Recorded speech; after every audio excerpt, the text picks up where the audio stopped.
Tuhan genapi begitu luar biasa, kami hanya tiap hari cuma wow. Di tengah masa pandemi akhirnya kami gak jadi jual rumah.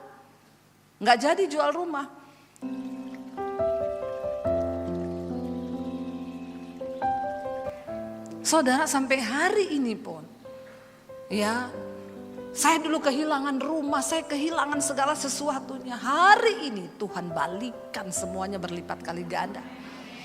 Di tengah masa pandemi, kita mau di rekening saya uang 10 juta enggak ada. Dan saya baru sadar, saya bilang sama suami saya gini, kita ini terlalu berani ya ikut Tuhan ya. Ternyata kami ini enggak ada gaji bulanan. Memang kami hidup hanya dari melayani Tuhan. Enggak ada gaji bulanan tetap setiap bulan. Jadi waktu pandemi kami baru sadar itu. Saya ini selama ini kita juga mau beli apa-apa gak bisa utang saudara. Karena gak ada slip gaji. Kami dulu pernah mau kredit rumah di Jakarta. Orang banknya tanya, Bu slip gaji mana ya? Enggak ada mas. Loh ibu ada gaji? Ada.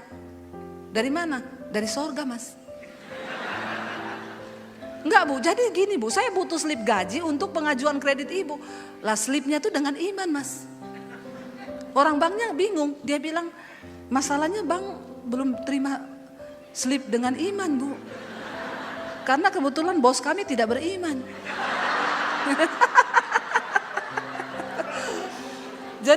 Jadi kami ini enggak bisa beli apa-apa, kredit tuh enggak bisa. Enggak ada slipnya.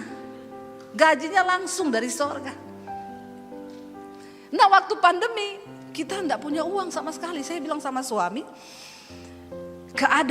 keputusan terburuk adalah kita jual rumah di Jakarta, kita pulang ke Solo. Lupakan sudah. Udah begitu anak saya datang, Mam, aku mau kuliah loh tahun ini. Nah ini orang sudah pada mati semua nak. Kenapa lagi kau bicara kuliah? Berapa kuliahmu?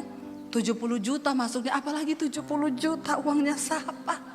Tapi gini nak, kalau Tuhan berkehendak kau kuliah, pasti ada jalannya. Tapi kalau enggak usah memaksa nak, kuliah atau tidak, itu tidak menentukan masuk sorga. Saya menghibur diri saudara. Dan menghibur anak saya tentunya. Mami enggak mau pinjam uang untuk kuliahmu ya nak. Saya dan suami itu punya prinsip saudara. Kami ini hamba Tuhan. Kami enggak boleh pinjam uang. Karena waktu kami pinjam uang, kami mempermalukan nama Tuhan. Itu prinsip saya. Dan Tuhan melakukan sesuai dengan imanmu. Di tengah masa pandemi tiba-tiba lockdown, semua gak bisa kemana-mana. Saya bilang sama suami, saya mau melukis. Suami saya bilang, hah mau melukis? Aku nikah sama kamu 20 tahun lebih ya. Aku gak pernah lihat kau gambar-gambar. Kalaupun gambar gunung 2, jalan di tengah, saya sawah kanan kiri. Itu semua saudara juga bisa. Dia bilang, kau mau melukis apa? Ya gak apa-apa daripada gak ngapa-ngapain. Begitu lockdown pertama buka, ayo antar saya ke toko Gramet. Kita ke Gramedia, saya pilih kanvas. Mbak, ukuran kanvas terbesar berapa? Ada Bu 120 kali 80, 120 kali 1 meter. Ya udah saya minta itu 5 biji ya. Suami saya gini, ini hobi atau belajar? Memang laki-laki itu suka tidak percaya sebelum melihat. Karena laki-laki selalu pakai logika. Maka gitu, karena ukuran otak laki-laki itu lebih kecil daripada ukuran otak perempuan. Tapi memorinya full. Ukuran otaknya kecil, memori full. Beda perempuan otaknya besar tapi tidak ada isinya. Tunggu dulu, dengar jawabannya, dengar. Kenapa saudara? Karena perempuan itu lebih pakai perasaan. Dia kalau ada masalah, dia curhat sama temennya. Dia WA, lagi ada masalah ini dibalas sama temennya, iya Cin. Kenapa Cin? Dia ketik panjang sekali. Suamiku itu gini. Temennya itu enggak baca karena kan sudah bosan dengan curhatannya. Enggak dibaca, cuma dibalas gini. Berdoa ya, Tuhan tahu hatimu. Dia udah belum. Waktu dia ketik itu pelampiasan perasaannya sudah. Beda sama laki-laki. Laki-laki itu kan gak pernah curhat. Jadi kalau ada laki-laki yang suka curhat itu laki-laki cucok. Cucok meong. Ya. Saudara pernah lihat ada bapak-bapak Cin? Nggak ada kan laki-laki bilang sama temannya Cin, iya say. Itu udah fix. Homo pasti. Dilarang yang begitu-begitu ya. Tapi kalau perempuan tuh kan biasa. Perempuan yang ada masalah dia jalan-jalan ke mall. Cuma cuci mata enggak beli. Masalahnya udah hilang. Laki-laki tuh beda, dia pikir. Jadi itu penyebabnya. Lah suami saya marah-marah. Say, kita ini gak ada duit loh. Kamu itu mau hobi atau kamu mau belajar? Kalau kamu mau belajar gambar, beli yang ukuran 10 cm. Saya bilang, terus kamu lihatnya lukisan pakai keker. 10 cm itu lukis apa, say? Tanda tangan aja udah penuh. Dia bilang, tapi kan baru mau belajar ya, jangan begitulah. Saya bilang, sudahlah, saya juga gak tahu. Lumayan kalau bagus bisa dipajang di rumah. Di tengah masa pandemi itu, lockdown pertama buka, lagi heboh-hebohnya. Saya melukis, cuma 2 jam. Selesai lukisan, suami saya keluar dari studio. Ini lukisan siapa? Saya bilang, di sini ada siapa?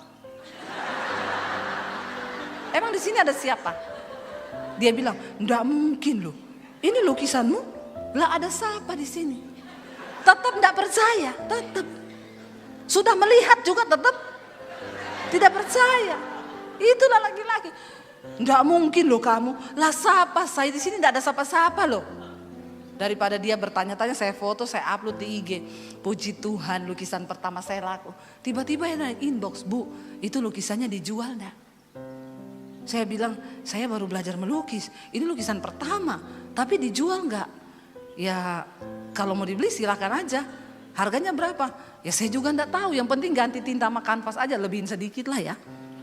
Ongkos capeknya. Dia bilang, oke, minta nomor rekening ya Bu. Saya kasih. Saudara, lukisan pertama saya laku 10 juta. Saya liatin ke suami saya. Say. Opo. Masih marah kan. Habis 3 juta dia beli kanvas. 5 biji. Ini loh. Lukisanku laku nih loh 10 juta. Dia bilang, hah? 10 juta? Siapa yang beli? Ada orang. Beneran? Dia langsung bilang, besok tak antar beli kanvas lagi ya. Lukisan yang terjual. Saudara, yang termurah itu 10 juta, ada yang 6 juta satu. Yang lainnya 50 juta, 25 juta, 50 juta. Nggak usah lihat itu HP yang hidup. Lihat saya aja kepo. Biasalah orang di gereja lagi hidup HP, matiin, kalau enggak masukin kantong kolektor. Saudara, ya, yang tertinggi 75 juta. Yang tertinggi. Yang lucunya waktu anak saya mau kuliah, lukisan saya laku saudara, tiba-tiba dikirim bukti transfernya, Bu, saya sudah transfer ya. Saya lihat 70 juta. Saya bilang, Pak, kayaknya Bapak salah transfer, Pak. Kenapa? Ini enggak kelebihan 0? Kan saya takut. Tiba saya pakai terus dia bilang kelebihan 0. 0 itu berarti saudara. Akhirnya dia bilang, oh enggak Bu, itu yang Tuhan taruh di hati saya. Saya bilang, anak saya sini dek. Berarti Tuhan izinkan kamu kuliah. Saudara, tepuk tangan buat Tuhan. Janji firman Tuhan itu ya dan amin. Tapi ada syarat,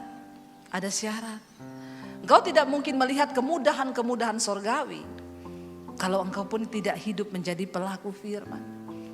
Orang yang murah hatinya akan beroleh kemurahan. Itu janji Tuhan. Kenapa ya aku tidak pernah menerima kemurahan begitu? Kenapa ya? Tidak bakal kalau engkau tidak juga melakukan kemurahan. Ini udah habis waktunya ya Pak?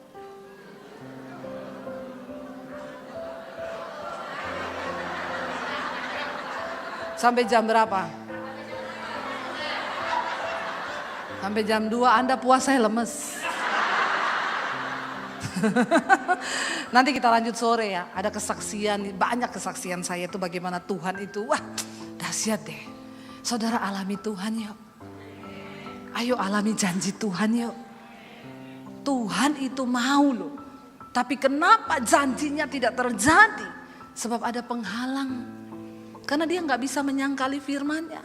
Dia berkata orang yang murah hati akan beroleh kemurahan. Itu harga mati. Nggak bisa saudara tawar. Saudara pelit tapi saudara berharap kemurahan. Nggak bisa. Nggak bisa, Tuhan tuh nggak bisa mengingkari apa yang sudah ditulis. Jadi kalau engkau mau mengalami janji Tuhan, upah mengikuti Yesus. Hari ini saya melihat itu semua Tuhan genapi, saudara. Tuhan genapi begitu luar biasa. Kami hanya tiap hari cuma wow. Di tengah masa pandemi akhirnya kami nggak jadi jual rumah. Nggak jadi jual rumah. Channel YouTube saya di tengah masa pandemi bertambah satu hari itu 1000 subscribe. Sehari. Padahal YouTube bilang kalau ada orang seminggu itu tambah 1000 tuh hacker. Saya punya di hacker malaikat. Hari ini 700.000 lebih subscribe-nya. Saya berdoa tahun ini 1 juta. Saudara, bukan itu yang menggembirakan saya. Saya mendengar orang-orang hidupnya dipulihkan. Yang mau cerai gak jadi cerai. Orang-orang yang akhirnya dulunya sudah gak beriman sekarang percaya. Orang-orang yang jatuh dalam dosa sekarang bertobat. Itu yang menggembirakan. Jadikan hidupmu itu menjadi dampak ketika engkau melakukan firman Tuhan. Karena satu saat ketika kita mati, satu saat nanti kita akan berhadapan dengan Tuhan.